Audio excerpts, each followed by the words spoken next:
কিছু মানুষকে বোঝানোর ক্ষমতা আমাদের নেই, তাই নিজে থেকেই দূরে সরে যাওয়াটাই বুদ্ধিমানের কাজ। পৃথিবীতে সবচেয়ে নরম জিনিস হচ্ছে মানুষের মন। এটা ভাঙতে কোনো হাতুড়ির প্রয়োজন হয় না, শুধু মুখের কয়েকটি অবহেলিত ভাষাই যথেষ্ট। পৃথিবীতে সবচেয়ে আপন হলো মা।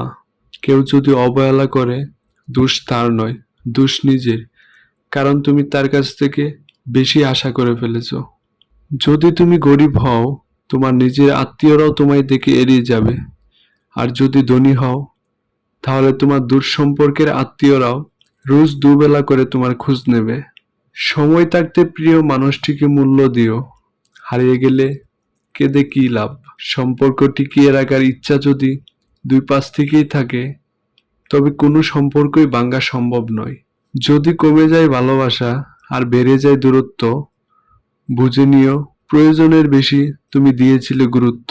মায়া ত্যাগ করতে শেখো, দেখবে কষ্ট এমনিতেই কম হয়ে যাবে।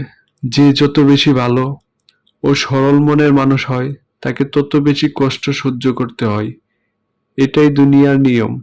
নিজেকে এমনভাবে তৈরি করো যে তোমার ছেড়ে চলে গেছে সে যেন তোমার জীবনে ফিরে আসার জন্য আফসোস করে।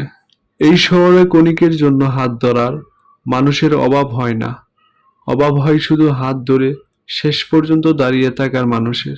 জীবনে দুই ধরনের মানুষের থেকে দূরে থাকবেন। এক, ব্যস্ত মানুষ। দুই, অহংকারী মানুষ। কারণ ব্যস্ত মানুষেরা নিজের ইচ্ছা ছাড়া কথা বলবে না, আর অহংকারী মানুষেরা নিজের স্বার্থ ছাড়া পাশে থাকবে না। কিছু কিছু সম্পর্ক শেষ হয়েও হয় না। একজন হয়তো অনেক বদলে যায়, কিন্তু অন্যজন সেই সম্পর্কের বোঝাটা বয়ে বেড়ায় সারা জীবন। কাউকে মরার জন্য বিষের প্রয়োজন হয় না, ছোট ছোট অবহেলাগুলোই যথেষ্ট। গুরুত্ব তাকেই দিও যে তোমার মূল্যটা বুঝে। ঠাট্টার চলে যে তোমাকে মানুষের সামনে অপমান করে, তাকে বন্ধু বানিও না। প্রিয় মানুষের সাথে কথা না বলে থাকাটা সত্যিই খুব কষ্টের। ধৈর্য মানুষকে উন্নত করে, রাগ মানুষকে ধ্বংস করে। জীবনের তিনটি কথা মনে রাখবে: যে তোমাকে বিপদের দিনে সাহায্য করছে, তাকে কোনোদিনও ভুলবে না।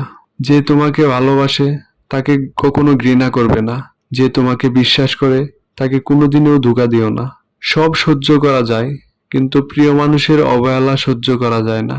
একতরফা ভালোবাসাগুলো এমনই হয়, একজন পাগলের মতো ভালোবাসে, আর একজন পাগল ভেবে শুধু অবহেলা করে যায়। অনুভূতি, ভালোবাসা, মায়া এগুলা যত কম প্রকাশ করবেন, মানুষ আঘাত করার সুযোগ তত কম পাবে। কোনো অভিযোগ নিয়ে আর কখনো থাকবেও না। কোনো অভিযোগ নেই, আর কখনো থাকবেও না। আছে কিছু অভিমান, যা কখনো বদলাবেও না। সময়ের সাথে যদি কোনো সম্পর্ক নষ্ট হয়ে যায়, তাহলে বুঝে নিও সেই সম্পর্কে ভালোবাসা নয়, প্রয়োজন ছিল। সম্পর্ক কখনো তৃতীয় ব্যক্তির জন্য ভাঙে না। সম্পর্ক ভেঙে তার জন্য যে তৃতীয় ব্যক্তিকে প্রশ্রয় দেয়। সত্যিকারের ভালোবাসার মানুষ তো সেই, যে ঠান্ডা লাগা গলা আর কান্না ভেজা গলার পার্থক্যটা বুঝবে। আঘাত ছাড়া জীবনে কখনো উন্নতি করা যায় না। জীবনে যত আঘাত পাবে, ততই কাছের মানুষগুলোকে চিনতে পারবে।